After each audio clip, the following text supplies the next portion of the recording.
Gen Y, ya, baby boomer, itu mungkin is okay. Mereka juga pasti senang gitu. Oke, jadi di sini adalah kita akan membahas mengenai materi pelatihan, ya, supaya bagaimana ini benar-benar bisa menarik. Sekarang penyebab bosan. Orang bosan itu pertama karena dia nggak punya tujuan, target, dan motivasi. Orang bosan hidup ya karena itu nggak punya tujuan, target, harapan. Tujuan dan target itu menciptakan harapan. Wah, saya ingin mencapai tujuan saya nih jadi presiden. Itu kan harapan. Jadi kalau orang punya tujuan, punya target, berarti punya harapan. Lalu harapan itu tiap hari disiram dengan motivasi-motivasi. Makanya orang nggak bosan hidup, ya, tapi semangat hidup. Kalau orang sudah bosan hidup, berarti dia merasa harapannya sudah hancur, tujuan targetnya nggak mungkin tercapai, motivasinya berantakan. Ya. Lalu bunuh diri. Ya, kebanyakan orang bunuh diri karena apa? Sudah tidak melihat jalan keluar untuk masalah-masalahnya. Ya, jadi dia bosan hidup, ya mendingan mati aja. Kalau angka kematian, angka bunuh diri di Indonesia mungkin masih sedikit, tapi kalau di luar negeri kayak terutama di Asia Timur ya, Korea, Jepang itu banyak tuh. Ya, mungkin karena kalau agama dan iman kita kan bilang jangan baik jangan bunuh diri, tapi kalau mereka mungkin beda lagi ya. Jadi lahir kembali nanti ya itu mengenai iman masing-masing. Nah, ini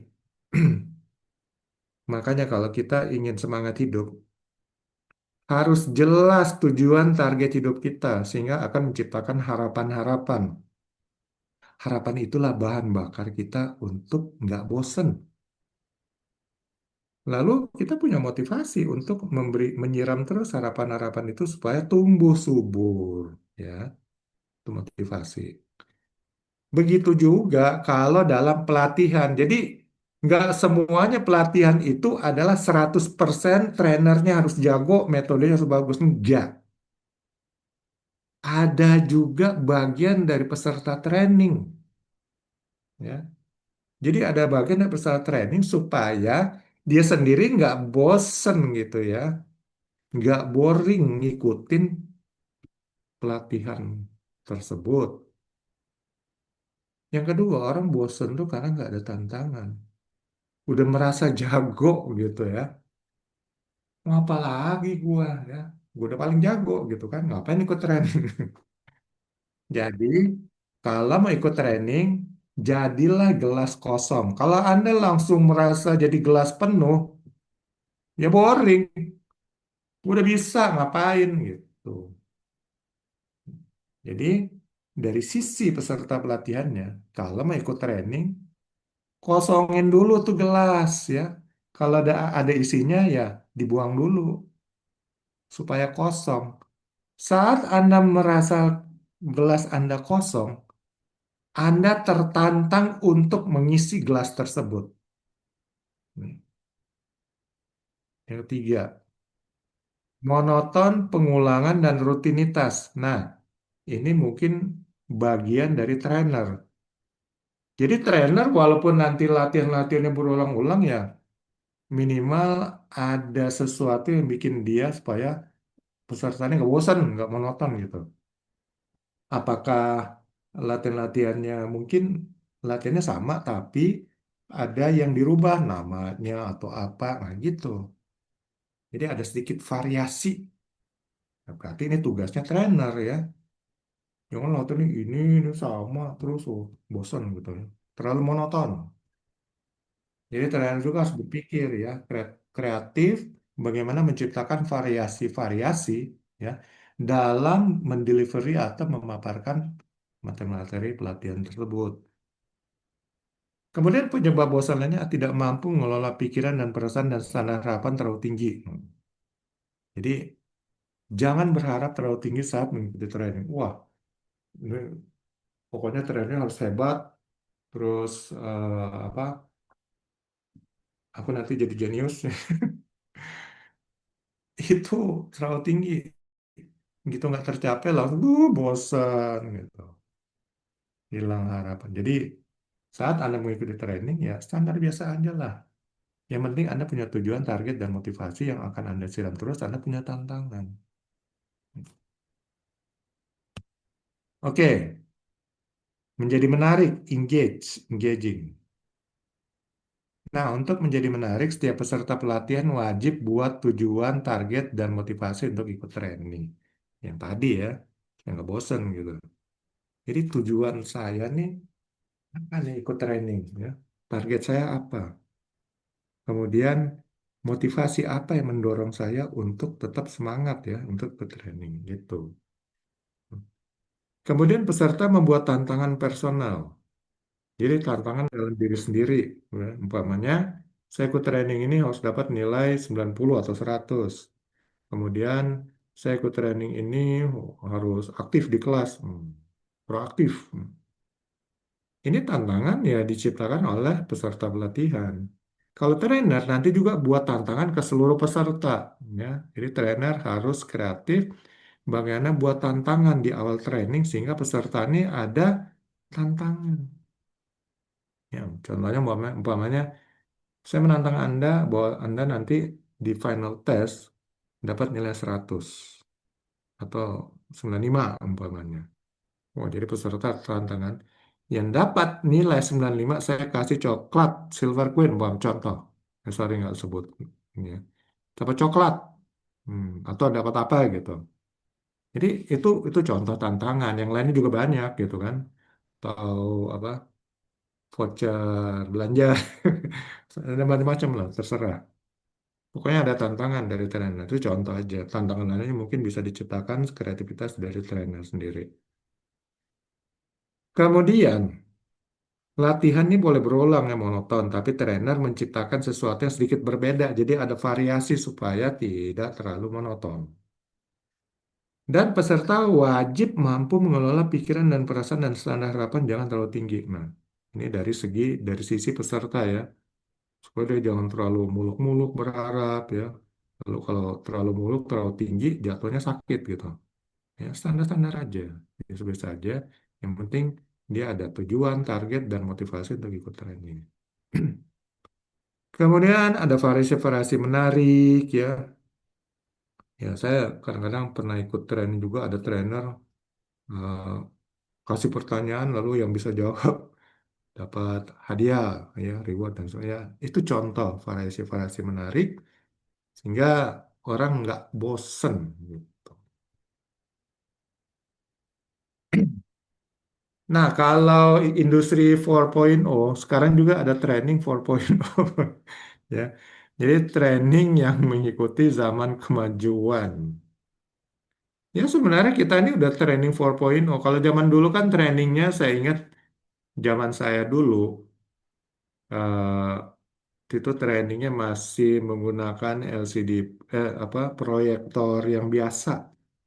Jadi dari ini di print di atas kertas yang transparan, lalu dimasukin proyektor, terus gambarnya ditampilkan ke layar.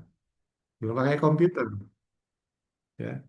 Nah, sekarang teknologi udah pakai komputer, pakai Zoom, pakai internet. Sebenarnya itu termasuk training 4.0, ya. Jadi udah mengadopsi kemajuan-kemajuan teknologi lah ya. Dan ya sekarang itu orang di Amerika mungkin bisa ikut training di sini, ya. Karena ini sudah global. Ya, saya berapa kali sering ngajar, jadi peserta ada yang dari Dubai, ada yang dari Mongolia, itu mereka ikut POP, jadi ada tambang di Mongolia dan seterusnya. Nah, ikut. Jadi dari luar negeri. Nah, itu sebenarnya training 4.0. Kalau zaman saya dulu yang masih tahun 80-an, ya belum ada training-training kayak gini. Ya. Masih mengandalkan yang manual banget. Nah, untuk training 4.0 ini atau ya training yang apa yang tidak konvensional lah gitu ya, yang lebih maju. Ini diharapkan fokusnya 30% fokus, konsentrasi, dan nikmati dari sisi peserta. Berarti ini dari sisi peserta supaya bisa engage ya, tidak boring. Lalu 50% ini metode pelatihan ya. Metode pelatihan variatif ya, lalu interaktif sehingga orang nggak bosen. Diskusi terus ya, brainstorming, tanya jawab, kasih tugas. Jadi itu metode pelatihan yang tidak akan membuat boring. Dan 20%-nya adalah fasilitas, nilai tambah pelatihan, dan teknologi. Jadi dengan menggunakan teknologi, sekarang kan banyak memutar video, ya kadang video diambil langsung dari YouTube dan sebagainya. Itu memanfaatkan teknologi ya. Jadi kita bisa katakan training 4.0. Nah, kemudian sertifikat ya. Sertifikat adalah bukti pengakuan penguasaan materi pelatihan. Yang berkembang dalam masyarakat kita saat sekarang ini, training itu adalah sertifikat.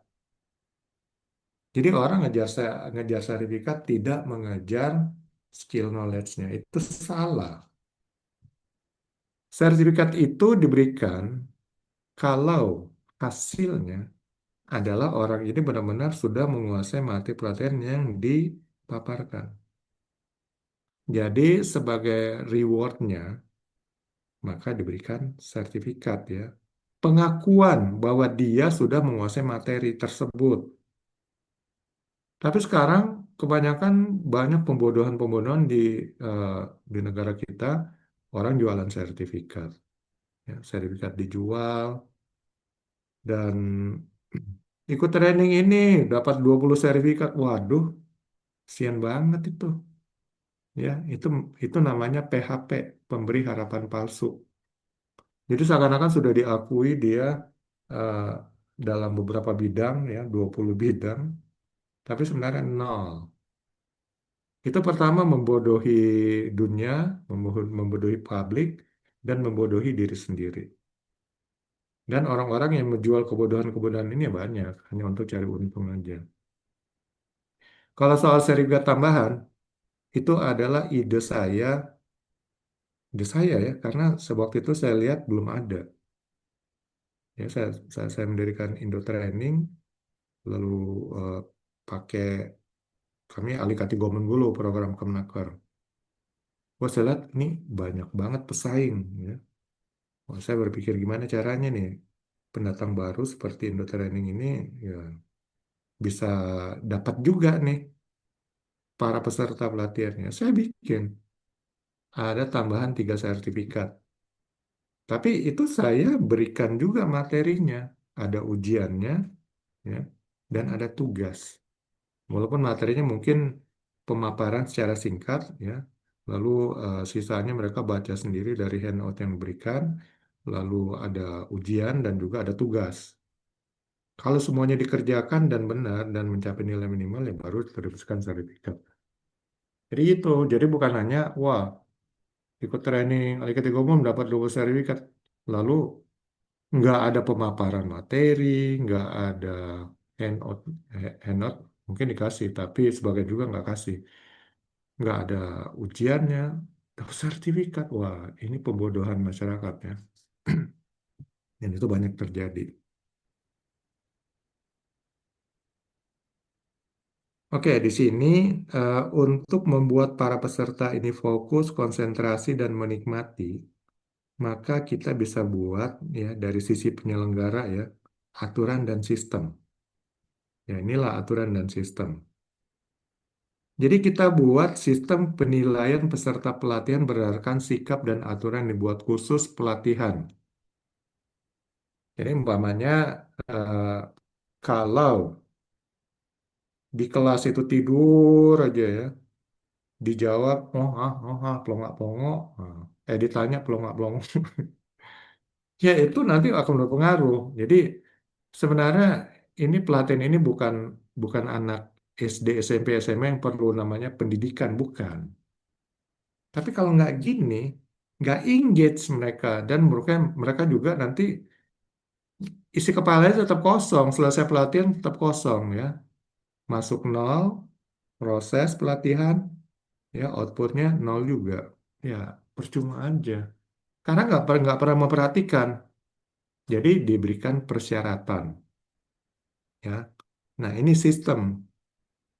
Penyelenggara bisa buat sistem ya, supaya training itu bisa engage, bisa menarik. Dan kemudian peserta benar-benar serius ngikutinnya supaya mereka dapat ilmu ya, dapat knowledge-nya, dapat skill-nya dengan latihan-latihan. Ini ya, nanti tinggal dibikin aja sistemnya seperti apa supaya pelatihan itu bisa engage, bisa berkualitas. Para peserta itu eh, masuknya nol, keluarnya minimal ya 60, 70 ya, nempel di kepala, bukan masuk nol, proses, keluar nol juga gitu. Lalu mungkin bisa dibikin aturan sistem ada sanksi ya dan hukuman ya, reward and punishment mungkin ya. Jadi eh, terkait aturan ini nih, aturan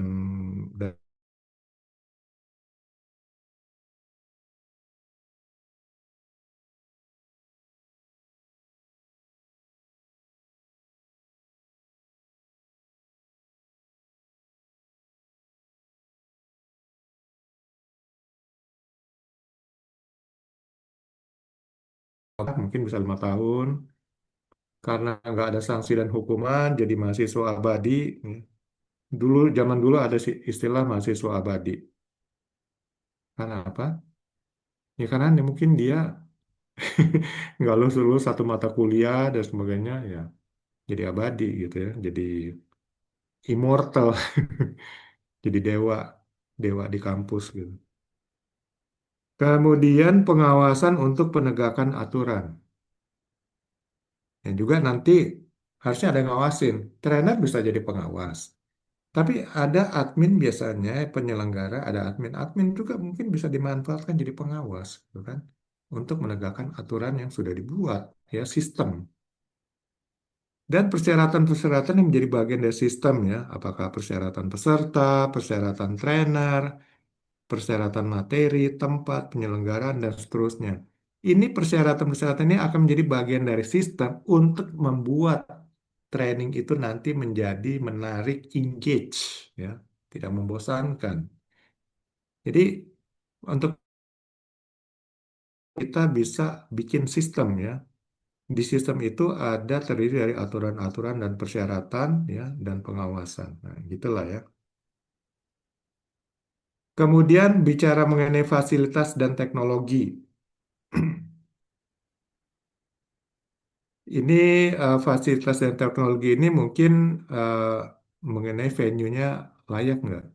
Jadi nanti sebelum dilakukan pelatihan tentunya mungkin kebanyakan penyelenggara atau training provider menggunakan hotel itu harus dievaluasi dulu, ya, direview dulu, ditinjau dulu kelayakannya. Kelayakannya itu dari eh, standar minimal lah ya, keselamatannya ya, kemudian apa kenyamanannya dan sebagainya. Karena kebanyakan tiba-tiba kalau nggak ditinjau dulu, nanti AC-nya rusak, tempatnya kotor dan sebagainya. Jadi benar-benar eh, persyaratan ini menjadi hal yang penting ya, venue pelatihan layak, sehat dan aman. Kemudian, kalaupun trainingnya mau online, ini minimal ada kualitas untuk pelatihannya ya. Jadi mungkin bisa dibikin aturan dan sistem ya atau persyaratannya supaya walaupun online itu tetap bisa mengakomodir bagaimana latihan-latihan. Karena yang namanya pelatihan harus banyak latihan gitu kan. Nah mungkin kalau online itu keterbatasnya adalah latihan-latihan yang berhubungan dengan alat. Ya mungkin akan sedikit susah kecuali kalau materi pelatihannya non alat ya seperti umpamanya manajemen resiko, keselamatan dan kesehatan kerja ya itu nggak perlu alat ya. Latihan-latihannya bisa dilakukan secara online. Kemudian fasilitas pendukung yang memadai ya, berkualitas dan positif untuk memberi dukungan ya, seperti materi. Materi pelatihan ini yang harus update, up to date. Jadi jangan sampai materi dari 100 tahun lalu ya, diajarin. Udah nggak 4.0 itu ya. Udah tidak memenuhi standar kebutuhan zaman. Jadi materinya juga harus up to date dan materinya harus relevan. Jangan kebanyakan begitu. Jadi materinya udah nggak relevan, apalagi trainernya ini ngajarinnya cerita masa lalu, ya, curhat. Akhirnya 50% waktu habis hanya untuk curhatannya atau cerita masa lalu trainer. Nggak efektif itu. Hmm. Jadi benar-benar materinya dipadatkan, benar-benar membahas materinya, ya ada relevansinya atau hubungannya dengan eh, judul trainingnya gitu. Kemudian dokumen-dokumen yang dokumen persyaratkan, rekaman-rekaman, ini juga menjadi bukti bahwa rekaman itu benar-benar eh, berjalan dengan baik, berkualitas. Ya makanya saya bilang dokumen juga penting, dokumen dan rekaman. Tapi jangan dokumen dan rekaman itu menjadi 90% yang menyita waktu. Jadi kebanyakan administratif. Administrasi perlu di mana-mana perlu administrasi. Ya, pertama itu sebagai bukti, itu sebagai menunjang persyaratan dan sebagainya. Tapi jangan sampai itu membuat bagian pembelajaran itu memakai waktu yang terbesar gitu loh. Lalu durasi pelatihan nanti disesuaikan. Ya. Jadi jangan sampai materi pelatihannya hanya dikit tapi durasinya kelamaan. Atau materinya banyak, durasinya sedikit. Nah, perlu dibuat keseimbangan. Dan ini memerlukan analisa. Ya, nggak bisa copas sana sini. Oh, ini yang training segini. Nggak, harus dianalisa. Materinya apa-apa aja yang nanti mau dipaparkan. Ya. Dan waktunya yang dibutuhkan berapa. Sehingga latihan-latihan, semua latihan itu bisa terakomodir gitu. Nah, perlu dipikirkan juga kalau memang ada menyediakan fasilitas souvenir, tanda mata, ya. Semuanya harus berkualitas dan memberi dukungan positif terhadap pelatihan tersebut ya, sehingga pelatihan tersebut bisa engage, bisa menarik gitu. Nah, kemudian metode pelatihan. Inilah metode pelatihan ini adalah bagian yang terpenting daripada suatu pelatihan. Suatu pelatihan itu bisa dikatakan engage atau menarik 70-80% mungkin tergantung daripada eh, metode pelatihannya. Dan itu yang saya paparkan di awal tadi. Kalau pelatihan-pelatihan konvensional ini ya, itu kebanyakan hanya seperti seminar, padahal judulnya pelatihan. Nggak ada latihannya, hanya memaparkan teori-teori mulu ya. Latihan yang nggak ada, dan itu dibilang pelatihan itu salah. Itu seminar itu. Kalau seminar itu ya hanya memaparkan memang teori dan informasi. Kemudian analisa dan tinjauannya ya dilakukan sendiri oleh para peserta. Ya, bagaimana mengaplikasikannya dalam pekerjaan, ya dalam kehidupan dan seterusnya. Kemudian metode pelatihan yang tepat dan berkualitas adalah kunci keberhasilan suatu transfer knowledge, ya, yang merupakan tujuan dari suatu pelatihan kerja. Jadi metode pelatihan ini kunci ya supaya perpindahan pengetahuan dan skill ini berjalan dengan baik. Kalau metode pelatihan yang buruk, ya itu akan buruk juga hasilnya. Kalau di BNSP kan metodologi, ya. Jadi namanya metodologi. Tapi metodologi kebanyakan administrasi. Mohon maaf nih, saya protes. Karena saya sudah ambil TOT. Saya sudah ambil TOT level 3 ya, KKNI level 3, 4, karena dibolehkan langsung 6 ya. Jadi saya sudah ngambil master trainer. Itu. Makanya saya bisa katakan ya administrasi kebanyakan. Mohon maaf ya, BNSP. Karena ya itu maksudnya begini. eh, kan SKKNI. SKKNI itu harusnya itu berisi kompetensi apa yang dibutuhkan ya untuk profesi atau aktivitas tersebut ya atau materi tersebut. Tapi kalau saya lihat SKKN-nya itu seperti SOP. Begini, melakukan begini, begini. Ya. Harusnya strict. Oh, skillnya begini, ya. Bisa analisa ini, ya. Bisa begini, bisa melakukan evaluasi begini, bisa membuat laporan. Jadi jangan seperti langkah-langkah SOP gitu. Ini mohon maaf, ini hasil analisa saya ya. Kemudian, tujuan suatu pelatihan adalah supaya peserta pelatihan tahu, hafal, paham, mampu melakukan, mampu mengulangi yang dilakukan dengan benar, dan mampu menguasai keterampilan kerja tersebut secara permanen. Nah, inilah yang namanya pelatihan kerja yang benar ya, 4.0. Training 4.0.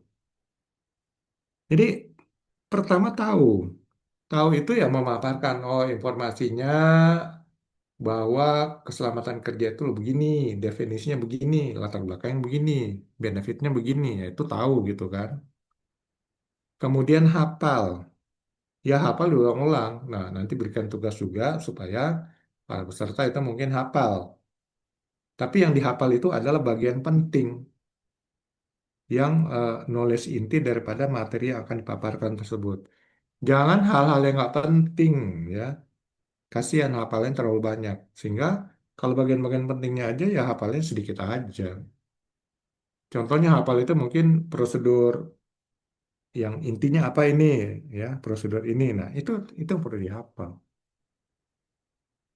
Lalu kemudian paham ya, mampu melakukan, mampu mengulangi. Ini kita akan bahas lagi nanti.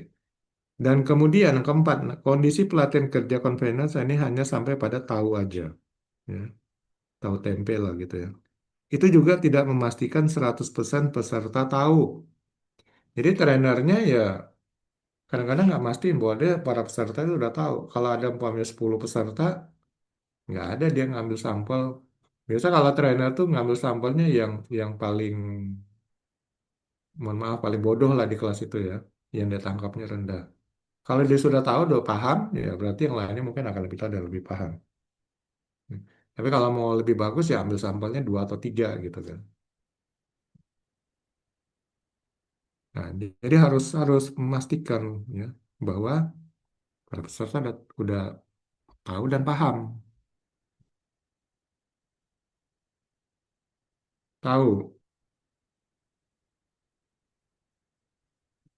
Tahu artinya bukan tempe, sorry.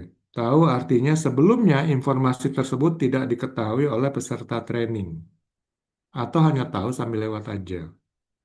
Jadi kalau sebelumnya dia tidak tahu informasi itu ya setelah ikut training jadi tahu ya itu benar berarti ada hasilnya kan. Inputnya nol, proses, output 60-70. Wah, mantap itu. Jangan sampai pelatihan itu input nol, proses, outputnya nol atau 5 ya. 5% doang. Peserta pelatihan bisa tahu kalau dia menyimak sesi pelatihan tersebut. Jadi untuk tahu itu ya, dia juga harus ada eh, kontribusi dari pesertanya, bukannya trainer aja ya. Tapi trainer juga ya bertanya untuk memastikan bahwa peserta itu tahu. Nah, jadi ya seimbang lah, peserta juga harus memberikan kontribusi supaya dia bisa tahu. Trainer juga harus konfirmasi memastikan bahwa para peserta ini sudah tahu ya informasi dan materi yang diberikan. Jadi trainer harus memastikan ya konfirmasi ini dengan bertanya tentu.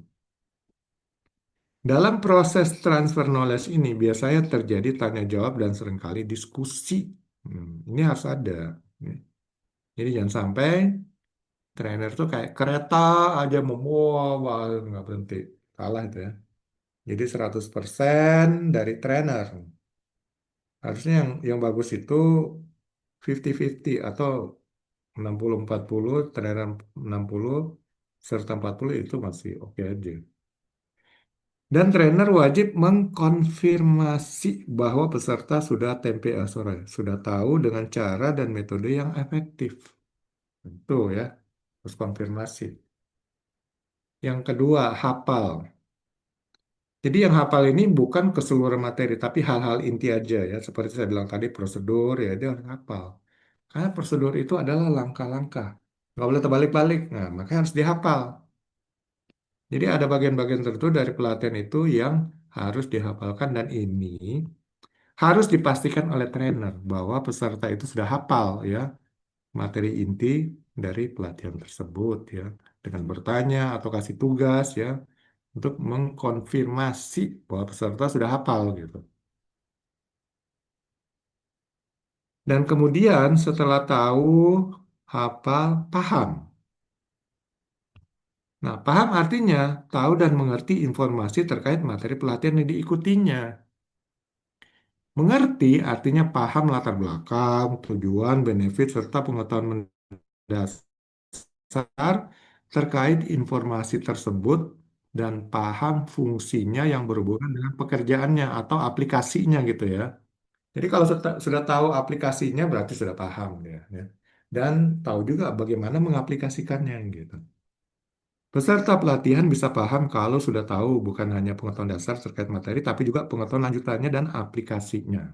Dan trainer harus memastikan bahwa para peserta paham dengan metode dan strategi eh, pelatihan tersebutnya. Jadi trainer juga harus menguji dan mengkonfirmasi bahwa peserta paham. Ya. Jadi nanti ada latihan-latihan yang tentu sedikit berbeda antara menguji apakah peserta sudah tahu, apakah peserta sudah hafal, apakah peserta pelatihan sudah paham. Ya, ada metode-metode untuk mengujinya.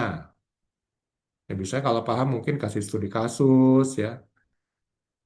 Nah, itu nanti dikerjakan. Kalau dia bisa jawab dengan benar ya berarti dia sudah paham.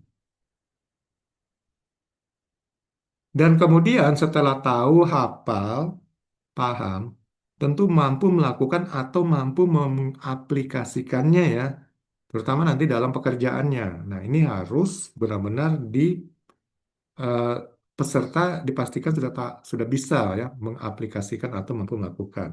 Ya.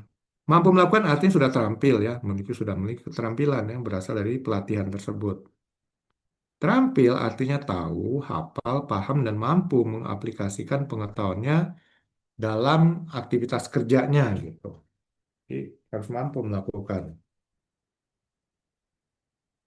Setelah itu mampu mengulangi. Jadi kadang-kadang di tes sudah mampu melakukan.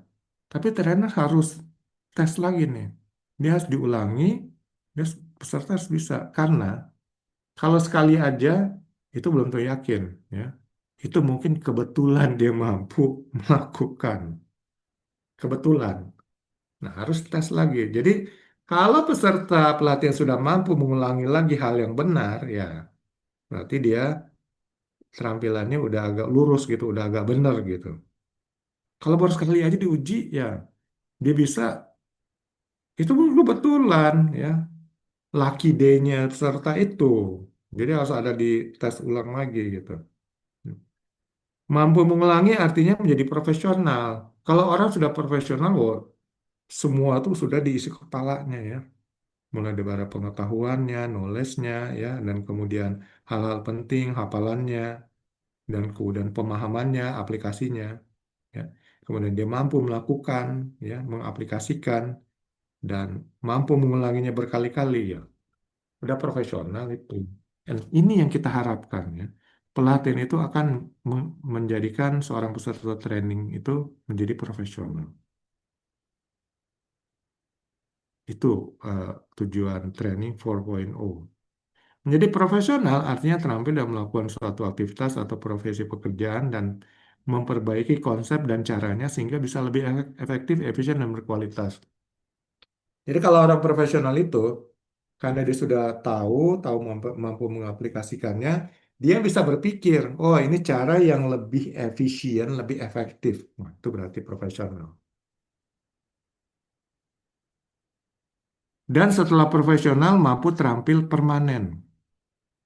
Segala sesuatu yang diulang-ulang akan menjadi skill permanen. Ya. Diulang-ulang. Makanya nanti training 4.0 ini ada namanya self training, latihan sendiri. Jadi jangan sampai selesai training selesai. 3 bulan kemudian lupa lagi, wah apaan tuh training itu isinya apa?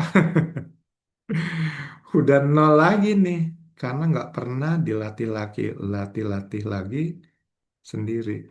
Karena namanya tempat pelatihan itu membuat kita menjadi profesional, tapi harus diulang-ulang permanen. Dan itu adalah tugas peserta pelatihan setelah pelatihan selesai dan dinyatakan dia sudah eh, terampil. Tapi supaya terampilnya permanen harus diulang-ulang lagi self training sendiri. Itulah training 4.0 ya yang diharapkan, bukan training-training konvensional seperti saat sekarang ini yang gak berguna, hanya nunjuk-nunjukin sertifikat aja, ngebangga-banggain sertifikat. Ya, mampu terampil permanen artinya profesional yang permanen ya. Profesional yang permanen artinya mampu memperbaiki aktivitas dan profesi kerja terus-menerus ya. Kalau sistem Jepang itu namanya Kaizen ya. Sehingga lebih baik, lebih efektif, lebih efisien dan lebih berkualitas. Jadi jangan sampai seperti pekerja yang kebanyakan di Indonesia sekarang dari awal kerja tahun pertama sampai tahun ke-10, tahun ke-20, cara kerjanya gitu aja. Nggak ada peningkatan. Ya. Nggak ada kaizennya. Ini diharapkan dengan pelatihan 4.0, dia mampu merubah eh, tempat kerjanya, dia bekerja bisa lebih efektif, lebih efisien, yang menghemat waktu, menghemat uang, ya, dan lebih berkualitas, ya, memenuhi harapan-harapan dari pihak-pihak terkait. Itu yang diharapkan. Ya, jadi itulah diharapkan dari training 4.0, training yang harusnya mengubah segala sesuatu, ya, mengubah orang peserta training, input nol, proses pelatihan, outputnya ya minimal 70 gitu kan. Kalau bagus ya 90 sampai 100. Jadi jangan sampai input nol, proses pelatihan, outputnya nol juga. Tapi dapat sertifikat gitu kan, lucu gitu. Nah, kami menciptakan yang seperti saya bilang tadi, namanya metode ISG. Hmm. Jadi dengan metode ini ya sama seperti training 4.0 akan melatih peserta-peserta pelatihan ini eh, benar-benar menerapkan pelatihan yang banyak latihannya gitu, ya. Menganalisa semua konsep metode dan yang sudah dipaparkan di atas, maka eh, ciptakanlah metode ISG. Yang lama nih sebenarnya, jadi cuma tertunda terus dari sebelum COVID malah ya, wabah COVID itu tertunda dan kini kami ya memaksakan diri 1 April kami launching lah metode kami ini, metode ESG. Kami menggabungkan konsep pelatihan dan asesmen. Jadi pelatihan yang bagus, berkualitas, asesmen yang berkualitas, sehingga dapat dijadikan pelatihan kerja yang jauh lebih efektif, efisien, dan lebih berkualitas. Kami menggarisbawahi soal sertifikat, bahwa sertifikat bukanlah hal utama dalam suatu pelatihan kerja. Sertifikat hanyalah pengakuan akan kemampuan peserta pelatihan. Ya, pengakuan. Berarti memang sudah di assessment. Kalau tanpa asesmen kasih sertifikat, maka saya dapat nyatakan itu sertifikat bodong. Hmm, Sertifikat bodong. Pelatihan kerja model ISK adalah dengan meringkaskan skill dan knowledge ya. Ya, diringkas skill knowledge-nya apa, nah itu nanti akan dilatih berulang-ulang. Hmm. Yang relevan dengan materi pelatihan itu yang kemudian dilatih berulang-ulang. Jadi dengan metode ini diharapkan akan memberikan kontribusi untuk sumber daya manusia Indonesia yang lebih baik, lebih berkualitas dan mampu bersaing di kancah internasional. Kancah internasional ini sekarang negeri kita juga sudah menjadi kancah internasional. Karena kalau perdagangan bebas ya seluruh dunia itu bukannya barang aja tapi tenaga kerja masuk secara bebas ya. Sudah nggak ada lagi halangan mungkin hambatan-hambatan visa, hambatan tarif, segala macam bisa masuk. Nah, itu ya akan persaingan di arena di negeri sendiri juga gitu loh. Dan kita harus siap dari sekarang karena namanya pasar bebas internasional atau dunia ini sudah lebih dekat. Kita sudah memasuki pasar bebas ASEAN ya.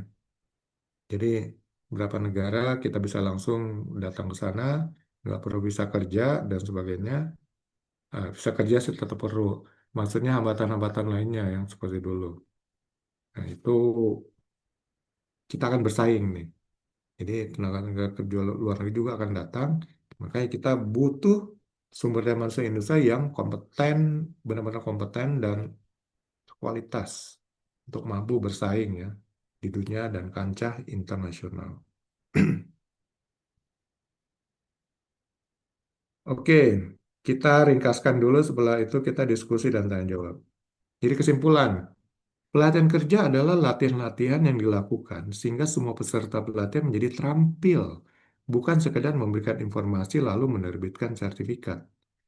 Dan meningkatkan performa sumber daya manusia adalah lewat latihan-latihan yang intensif, baik latihan di kelas maupun dilanjutkan dengan self exercise ya, latihan sendiri ya, dan bukan hanya untuk menyebarkan sertifikat.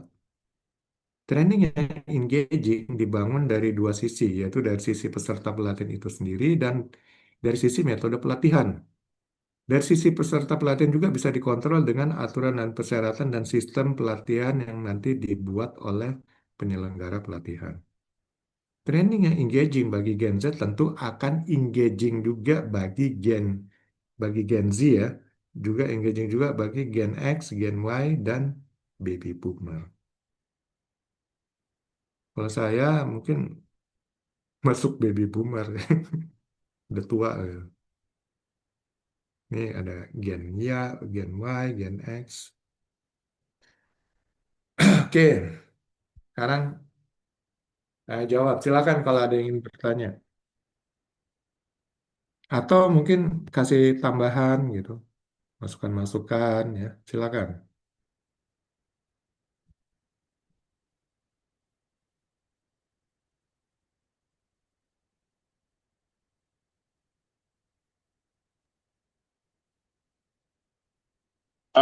Permisi, Ya, silakan.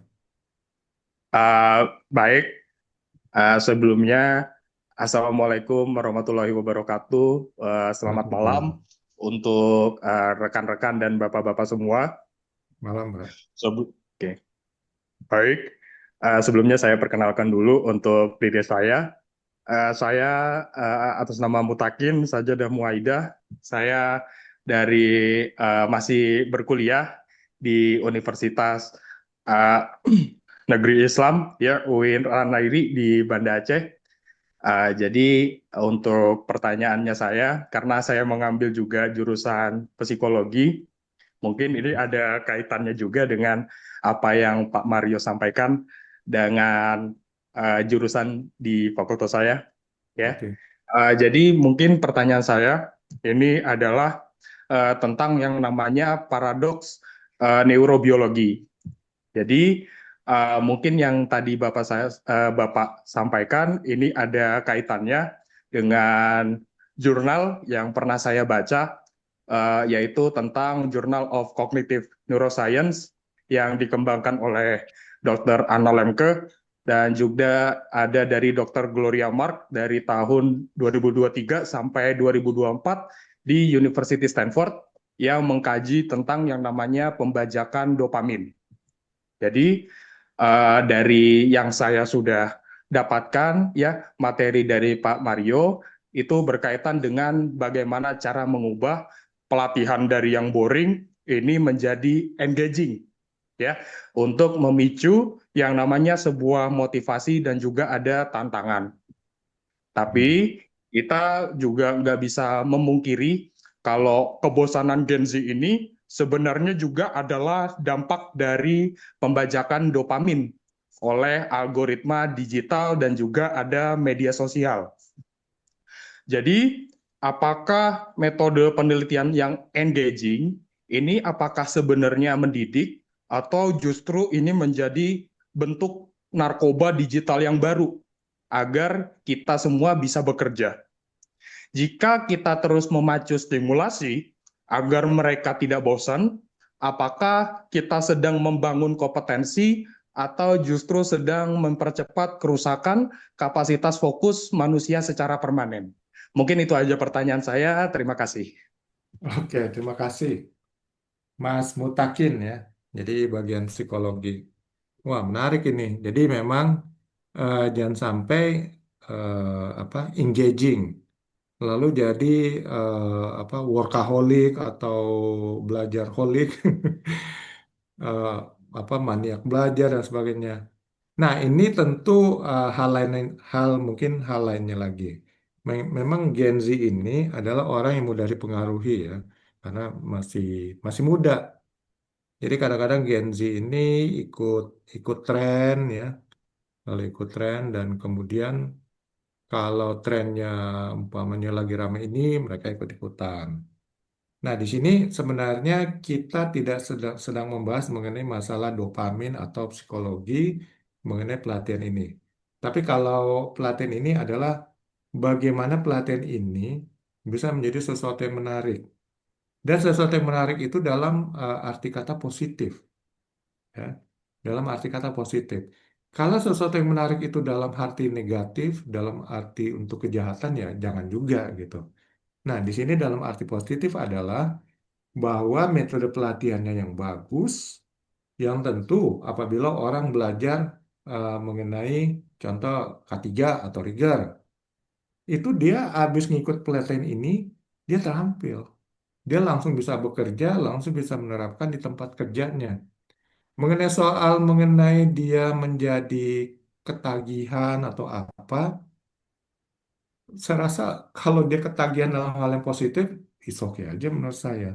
Tapi jangan sampai positif itu jadi juga memang kadang-kadang workaholic itu juga nggak bagus ya. Akhirnya contohnya workaholic itu bisa melupakan anak istri, bisa melupakan pergaulan sosial.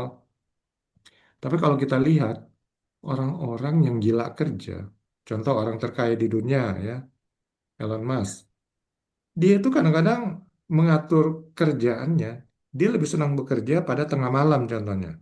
Ya. Karena kalau sedang jam kerja mungkin dia nggak bisa fokus, jadi dia tengah malam, sehingga bangunnya agak siang. Itu sebenarnya kalau menurut kesehatan ya nggak boleh tidur lewat jam 11 karena akan mengganggu gini-gini. Kalau menurut saya jam tidurnya aja yang sama ya. Kalau tidurnya berkualitas, jamnya sama 7 jam umpamanya. Mau dia tidurnya jam 3 malam, bangunnya jam 10 pagi, is oke aja. Kalau memang itu memungkinkan di tempat kerjanya, ya dia boleh bekerja seperti itu. Tapi kalau dia harus ikut aturan kerja eh, jam 8 sampai jam 5, ya dia juga harus menyesuaikan. Berarti jam 10 malam udah harus tidur. Berarti dia nggak bisa seperti Elon Musk yang kerjanya tengah malam, ya karena dia lebih terpacu eh, pemikirannya saat subuh gitu, saat keheningan menghinggapi dia. Nah, jadi memang dari segi psikologis bahwa engaging ini tentu akan menimbulkan suatu eh, maniak ya. Bisa, bisa iya, bisa enggak. Tapi kalau maniak dalam hal yang positif tentu ya lebih bagus. Dia akan lebih tertarik untuk belajar meningkatkan pengetahuannya, menerapkan tempat kerjanya, pekerjaan jadi lebih baik, lebih efektif, efisien. Tentu hasilnya adalah positif juga. Ya, mungkin gajinya naik, pangkatnya nambah, atau eh, dia dapat apresiasi lainnya. Dan setelah itu kita masuk ke psikologi lainnya, dia jangan sampai juga ya menghabiskan waktunya hanya karena sudah termotivasi ya dengan belajar, belajar, belajar, fokus pada enggak juga.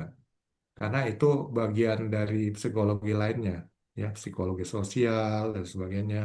Kalau di sini kita fokus kepada psikologi mengenai bagaimana supaya training ini menarik. Supaya yang saya bilang fokusnya adalah orang ikut pelatihan, ya, dia nol. Setelah ikut pelatihan dalam proses pelatihan, keluarnya ada hasilnya, ya minimal 70%, ya, 70%. Nggak muluk-muluk, nggak harus 100%. Tapi jangan sampai di bawah 10% atau nol sama sekali. Karena yang terjadi, yang saya amati, kebanyakan kayak gitu. Karena orang ngejar hanya sertifikat, ya, inputnya nol, proses, outputnya nol juga. Yang penting dapat sertifikat. Nah, inilah yang saya ingin tekankan di sini bahwa budaya seperti ini, paradigma seperti ini harus dihilangkan dari industri pelatihan di Indonesia. Supaya kita sedang bertarung dengan dunia internasional untuk menghasilkan sumber-sumber daya manusia yang berkualitas. Kita jangan kalah.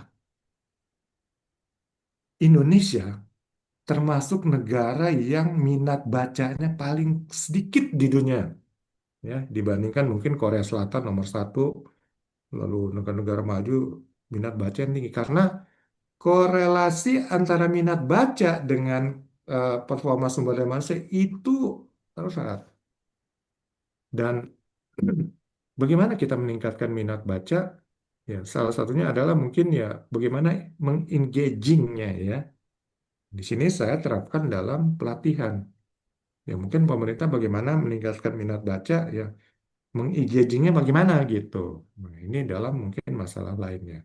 Tapi intinya sama-sama kita berusaha mengembangkan performa sumber daya manusia menjadi lebih baik, ya, lebih berkualitas supaya siap bertarung bersaing di kancah internasional. Ya begitu Mas Mutakin, ya. Eh, Lebih kurangnya. Atau Mas Mutakin silakan kalau ada pendapat lainnya. Mungkin uh, kalau mungkin dari saya, Hmm, ini hanya apa ya? Saya mungkin hanya ingin mendapatkan pandangan yang lain saja karena untuk dunia psikologi sendiri kan dari pandangan yang lain kan juga pastinya lebih berbeda dari yang lain-lain. Mungkin dari sini saya juga ingin menanyakan terkait dengan dari ISG sendiri. iya, Kalau misalnya menurut Bapak sendiri dari metode ISG ini kan kita menjaga dan juga mengakomodir supaya pelatihan-pelatihan ini bisa dipasarkan ya khususnya pada semua kalayak dan juga terkait dengan materi ini pastinya tujuan utamanya mungkin bisa dijual ya atau mungkin dipasarkan oleh Gen Z itu sendiri. Nah, tapi mungkin dari sepengalaman saya Gen Z ini adalah generasi yang sangat memuja yang namanya originalitas dan juga ada anti manipulasi marketing.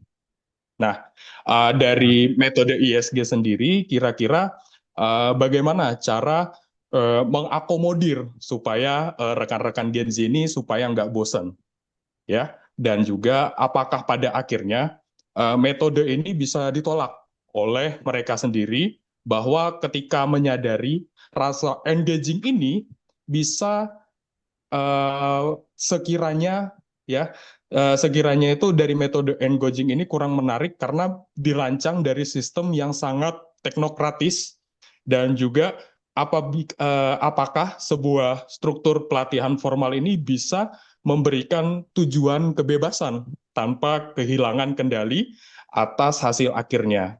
Dan juga mungkin dari metode ESG ini, apakah ada memberikan yang namanya sebuah pengujian, mungkin sekitar 6 bulan sekali atau 12 bulan sekali, melalui metode-metode yang mungkin saya pernah kaji, seperti ada T-test, ada Endgain, ada ANOVA test, kemudian juga mungkin dari metode-metode Kirkpatrick dari level 1 sampai ke level 4. Mungkin menurut Bapak seperti apa dari pertanyaan saya? Terima kasih. Oke, terima kasih ya. Jadi terlalu ilmiah yang memang orang kampus. Tapi begini, saya sih nggak pakai metode-metode yang terlalu ilmiah seperti itu. Tapi intinya begini ya, bahwa dengan metode ini itu hasil pelatihan yang saya bilang dari nol bisa mungkin mencapai di atas 70. Kalau nggak mencapai di atas 70, itu kami mungkin memberikan perbedaan nanti. Ya, kami memberikan perbedaan. Kalau nilainya di bawah 70, ya sertifikatnya judulnya sertifikat kehadiran. Ya, sertifikat kehadiran. Hadir aja dia. Lalu nanti ada sertifikat apa kompetensi pelatihan. Jadi maksudnya ini sebagai dopamin atau perangsang supaya peserta pelatihan ini mau berusaha. Metodenya, sistemnya memang begini, take it or leave it, ya kan? Ya, saya nggak ini mungkin ya namanya juga Gen Z itu kan bukan satu orang, banyak. Pastinya ada yang pro, ada yang kontra. Ya, take it or leave it. Kami hanya memaparkan bagi orang-orang yang mau maju. Orang-orang yang ikutin training untuk dapat ilmunya bukan ngejar sertifikatnya. Itu intinya. Tapi kalau lu mau ngejar sertifikat, bukan sini tempatnya. Nah, itu kali intinya ya. Jadi kita nggak mau muluk-muluk metode ini mau berhasil mau enggak, take it or leave it. Siapa yang suka mau maju, benar-benar mendapatkan ilmunya, disinilah tempatnya. Kalau kalian nyari sertifikat, mungkin tempat lainnya banyak. Dan kami harapkan kalau metode kami ini bagus, tentunya next-nya akan ada banyak orang-orang yang ikutin. Ya, gitu juga. Kalau satu rame, laku, pisang gorengnya orang-orang lama-lama jual, jual pisang goreng juga ya. Padahal tadinya jualan bakso umpamanya. Ya kayak gitu, namanya dunia bisnis. It's okay. Kita bersaing secara bebas. Tapi intinya kami akan mempelopori ya, sebagai pionir dalam metode kami ini. Dan saya harapkan juga mungkin pemerintah lama-lama tertarik sehingga buat standarisasi untuk pelatihan karena belum ada nih. Ya. Baru apa administrasi terus yang diatur gitu kan. Administrasi itu penting, saya bilang bukan yang nggak penting. Tapi kalau fokusnya administrasi, akhirnya kualitasnya nggak nambah gitu. Kasihan sumber daya manusia Indonesia dari dulu ya nomor nomor keberapa gitu ya, nomor satu paling buncit mungkin. Ya, gitu aja. Terima kasih Pak Mutakin masukan-masukannya ya, orang akademisi ya, banyak istilah-istilahnya saya masih bingung. Sorry, saya terlalu akademis, tapi intinya saya tahu metode-metode ya metode untuk HR segala macam ada banyak ya. Tapi intinya saya di sini ya metode biasa. Yang penting outputnya saya inginkan adalah hasil pelatihan. Bukan pelatihan itu hanya buat wasting time atau buat ngejar sertifikat. Terima kasih. Yang lain ada yang ingin tanya? Ada Pak Mario, saya Pak. Ya, silakan Pak Miradi. Ya, baik. Selamat malam teman-teman semuanya. Perkenalkan nama saya Pak Miradi. Saya sebagai penanggung jawab uh, training alat berat di PT Industrial Indonesia Wedaba Industrial Park atau disebut PT IWIP. Ya, jadi saya sebagai penanggung jawab training di sini Pak. Saya mau bertanya. Mhm. Dengan kita sampaikan dengan apa yang kita Pak Meru sampaikan tadi bahwa sebagai seorang uh, pelatih atau trainer atau instruktur itu adalah mempunyai kompetensi atau sertifikasi. Nah, sedangkan kebanyakan saya punya pelatih Pak, jujur saja saya tidak ada kompetensinya, saya punya pelatih. Nah, yang jadi pertanyaan, apakah dengan tidak punya kompetensi saya punya pelatih itu bisa dikatakan nanti pembelajaran saya atau pelatih saya dinamakan kompeten apa tidak, Pak? Itu saja, Pak Meru. Terima kasih. Oke, terima kasih Pak Miradi. Kalau soal kompeten enggaknya tentu harus diakses dulu ya, harus ada assessment. Jadi ya assessment yang berkualitas lah gitu. Kalau soal ya inilah negara kita mungkin masih membutuhkan pengakuan sertifikasi. Oke, nggak masalah. Jadi walaupun kita mungkin sudah pengalaman ya, bertahun-tahun satu bidang sebagai trainer, tapi tetap harus butuh umpamanya sertifikasi TOT level 4 level 3 gitu kan. Itu kan bagus saja, itu administrasi dan itu persyaratan. Nah, itu harus kita ikutin. Jadi kalau mungkin mau diakuin pemerintah, Pak Miradi ya harus diverifikasi gitu. Tapi kalau mau hanya berkaca dari segi kualitas, ya di assessment aja. Apakah mereka benar-benar hasilnya bagus atau enggak, sehingga kita bisa melihat ya dari hasil assessment itu apakah uh, trainer-trainer yang walaupun belum tersertifikasi bisa ngajar dengan bagus. Dibuat parameternya aja, parameternya sebagai parameter untuk assessment. Sehingga itu akan menjadi dasar acuan dalam melakukan penilaian ya, untuk melihat hasil outputnya apakah eh, bagus atau kurang bagus atau memang perlu peningkatan. Itu aja saran saya Pak Miradi. Oke, terima kasih Pak Mrio. Kalau begitu, coba nanti saya buatkan seperti Pak Mrio sampaikan itu. Semoga juga dari manajemen juga mau terbuka lah dengan apa yang saya mau Iya. sampaikan itu tentang hal-hal ini. Biar Karena semua pelatih saya betul. itu Pak, kayaknya mau 90% Pak, belum ada sertifikasi untuk pengakuannya sebagai eh, pelatih atau instruktur Pak. Jadi ya saya mintakan itu sampai level 3, level 4 aja masih susah. Jadi salah satunya mungkin bisa saya sampaikan seperti Pak Mario saya bilang nanti coba saya asesmen sendiri kalau gitu. Biar Iya, nanti iya.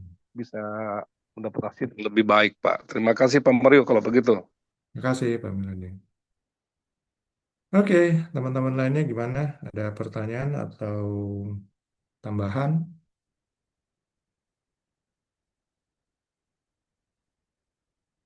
Mungkin udah cukup. Saya kembalikan kepada Ibu Hindi. Baik, terima kasih.